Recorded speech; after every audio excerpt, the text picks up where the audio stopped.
Big Boss Malayalam season 6 Gabri വന്നതിന് ശേഷം ജാസ്മിനെ വെറുപ്പീര് തുടങ്ങിയെന്നാണ് എല്ലാവരുടെയും അഭിപ്രായം. ഈ ജാസ്മിന്റെ മുല്ല ഫാൻസ് ഒരു സൈഡിൽ നിന്ന് ജാസ്മിനെ പൊക്കിക്കൊണ്ട് വരുമ്പോൾ അകത്ത് ജാസ്മിൻ വീണ്ടും തകർന്ന് തരിപ്പണമായിക്കൊണ്ടിരിക്കുകയാണ്. വെറുതെ നിന്നിരുന്നെങ്കിൽ പോലും കുറച്ച് വോട്ട് കിട്ടുമായിരുന്നു. ഇപ്പോൾ ഗബ്രി കൂടെ വന്നതിന് ശേഷം കിട്ടുന്ന വോട്ടും പോകുന്ന ലക്ഷണങ്ങളൊക്കെ കാണുന്നുണ്ട്. ഇന്നലെ യമുനയും ശരണ്യയും ഇത് തന്നെയാണ് പറയുന്നത്. ഈ കൊച്ചുങ്ങളൊക്കെ എന്താണ് ഇങ്ങനെ ചെയ്യുന്നത്? ഇവർക്ക് പുറത്തൊരു ജീവിതം, ഒരു ഭാവിയില്ലേ? എത്ര ചെറിയ പ്രായങ്ങളാണ് ഇവരൊക്കെ.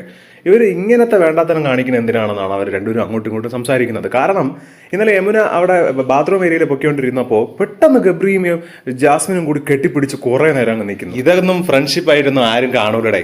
ഒരു പരിധിയുണ്ട് എല്ലാത്തിനും ഒരു പരിധിയുണ്ട്. ഇവർ വായിത്തൊന്ന് ഇതൊക്കെ വിളിച്ച് പറയും, ഇതൊക്കെ എന്താണെന്ന് ഇവർക്ക് അറിഞ്ഞൂടെന്ന് പറയും. പിന്നെ വീണ്ടും ഇവർ പഴയ രീതി തന്നെ വീണ്ടും തുടരും. അതുപോലെ മണിക്കൂറോളം കൈകൾ കോർത്തിരുന്ന് ഒരുപാട് സംസാരിച്ച് അപ്പോൾ ഗബ്രി ജാസ്മിനോട് ചോദിക്കുന്നുണ്ട്, നിനക്ക് എന്തെങ്കിലും പറയാനുണ്ടോ, എന്തിനാണ് നീ അഭിനയിക്കുന്നത്? അപ്പോൾ ജാസ്മിൻ പറയുന്നു, എനിക്ക് അഭിനയിച്ചേ പറ്റൂ, എനിക്ക് ഈ ഒരു പ്ലാറ്റ്ഫോമിൽ ഇപ്പം നിന്നിട്ട് അഭിനയിച്ചേ പറ്റൂ, എനിക്ക് ഇവിടെ നിന്ന് പല കാര്യങ്ങളും നിൻ്റെ അടുത്ത് പറയാൻ പറ്റില്ല, എനിക്ക് പുറത്തിറങ്ങിയതിന് ശേഷമേ ഇതൊക്കെ പറയാൻ പറ്റൂ എന്നൊക്കെ വീണ്ടും ജാസ്മിനും ഗബ്രിയും കൂടെ അങ്ങ് തുടങ്ങുകയാണ്. ഗബ്രി ആണെങ്കിൽ ഭയങ്കര മൂഡോട്ട് പോലെ.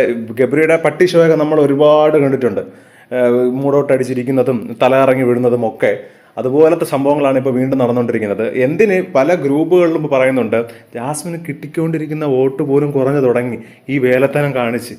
അമ്മാതിരി വെറുപ്പീരാണ് അവിടെ ഇപ്പോൾ കാണിച്ചുകൊണ്ടിരിക്കുന്നത്.